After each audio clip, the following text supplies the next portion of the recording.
Une fois de plus, bonsoir à tous, mesdames et messieurs. Merci de nous recevoir chez vous. Annie Florentine Nga est inconsolable. La maman des 5 enfants enlevés mercredi dernier par des inconnus se réclamant de Boko Haram n'a toujours pas obtenu la libération de ces derniers. Au contraire, il lui revient que les ravisseurs ont exécuté un des enfants d'une rançon de 50 millions au départ. Les ravisseurs exigent désormais la somme de 5 millions de francs CFA et ce dans un bref délai.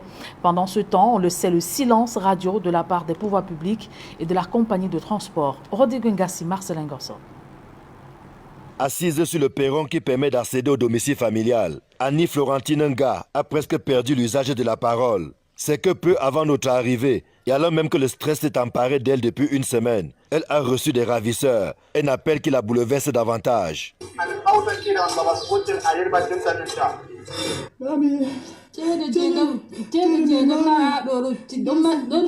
Ces derniers ont revu leurs prétentions à la baisse, mais exigent de la famille pas moins de 5 millions de francs CFA pour libérer les enfants. Les dernières informations, c'est qu'ils réclament 5 millions et qu'ils disent d'ici 13 heures, ils vont exécuter le deuxième enfant, le deuxième garçon. Vous avez la confirmation que le premier enfant a été exécuté? Pas ses soeurs, pas ma fille aînée, elle a confirmé que oui, effectivement, l'enfant a reçu 2 balles et qu'ils ont jeté le corps. Difficile d'en savoir davantage, mais ce dont on est sûr, c'est que les enfants sont encore entre les mains de leurs ravisseurs. Tout commence mardi dernier, lorsque les enfants de Dame Nga Florentine ainsi que d'autres passagers prennent place à bord d'un car de touristique express à destination de Maroua pour ensuite mettre le cap sur Yaoundé. Mes frères sont quittés pour Kousséri, pour Maroua, le mardi, puisque à Kousséri, dans les zones rouges comme Zigué, Zigagé, Dabanga, il y a l'escorte qui suit la voiture parce que les voitures ne peuvent pas passer seules. Ils ont attendu l'escorte parce que quand ils sont arrivés, maman, nous sommes arrivés à la zone rouge. Arrivé à la grande barrière, on a dit qu'aucune voiture ne passe. Les días à 18h, vous allez dormir en route. On était dans les prières parce qu'on sait que la route n'est pas facile. Il faut, quand tu dors en route, il faut les prières, beaucoup de prières. Tous les passagers doivent alors passer la nuit à un poste de contrôle en attendant le lever du jour pour poursuivre leur chemin. Sauf qu'entre la nuit de mardi et la matinée de mercredi, rien ne se passe comme prévu. Les autres n'ont pas voulu inquiéter maman, ils n'ont pas dit qu'il y avait les coups de feu. Mais le petit s'est plaint, dit maman, je n'ai pas pu dormir la nuit. Tellement les gens, les coups de feu, je n'ai pas pu fermer l'œil de la nuit. Maman lui répond que restez dans la prière, que Dieu. Après une succession d'appels infructueux, la famille est surprise d'apprendre que certain nombre de passagers, soit 16 au total, ont été enlevés par des inconnus se réclamant de Boko Haram. C'est quand on appelle, on envoie l'un de nos contacts qui peut regarder à touristique ce qui se passe. Il nous dit que non, la voiture tombe à panne au niveau de Ouaza, ils vont arriver. On n'était pas. C'est maintenant maman appelle encore une autre personne. Cette fois-ci, c'est un homme maintenu. C'est là qu'ils nous envoient la déclaration qu'ils ont fait que effectivement un bus de touristique a été kidnappé. Ils nous ont envoyé le marqueur du bus. Il nous a dit qu'on a libéré le chauffeur. Et nous disent qu'ils ont libéré certaines femmes.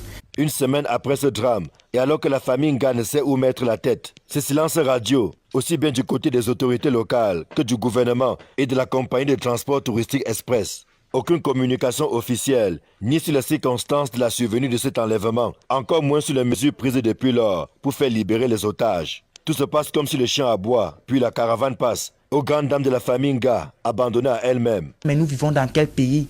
C'est quand même, on parle quand même des vies.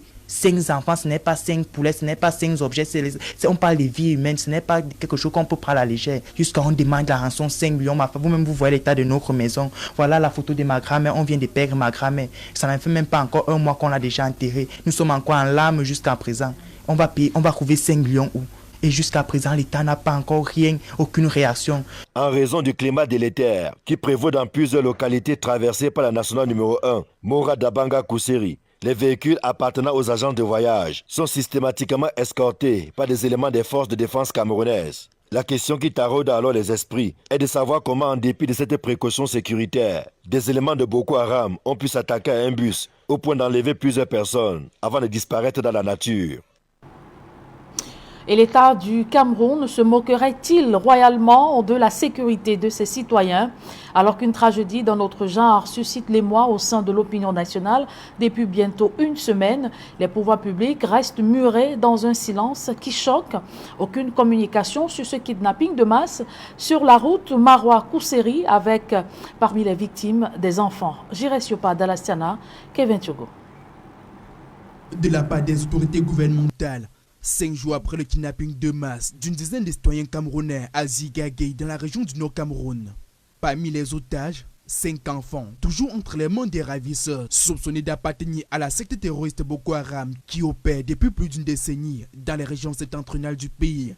Un silence pesant et surtout insupportable qui indigne aussi bien les leaders d'opinion que les acteurs de la société civile. Dans le septentrion, les routes sont devenues les routes de mort. Ce qui choque aujourd'hui, c'est que le pouvoir en place semble faire une fois de plus ce qu'ils ont l'habitude de faire, c'est-à-dire de fermer les yeux, de fermer les oreilles face aux cris des populations. Parce qu'on se rappelle très bien qu'en février 2013, il y a une famille française qui avait été enlevée. On a vu l'État se mettre en branle pour, n'est-ce pas, retrouver ces deniers. Et vous savez très bien qu'ils ont été retrouvés et ils ont même été présentés au niveau de la présidence de la République.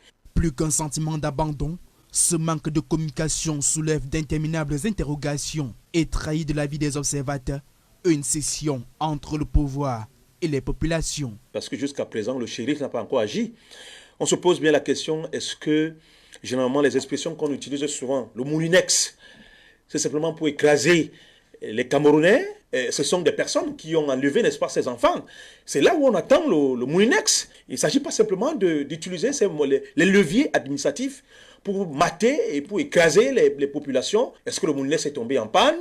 Aussi, la réhabilitation de cette voie stratégique de communication qui s'est progressivement dégradée au fil des ans aura permis de réduire considérablement les risques sécuritaires et d'accidents. Pas une fois, pas 2 fois, on a débloqué de l'argent pour pouvoir réhabiliter ces zones. Mais l'argent prend la route que tout le monde sait et on ne rend pas compte. Appelant de ce fait les dirigeants à reprendre en main le principe fondamental de la protection des personnes et de leurs biens qui lui incombe, et particulièrement en cette année électorale. En politique, près de 2 semaines après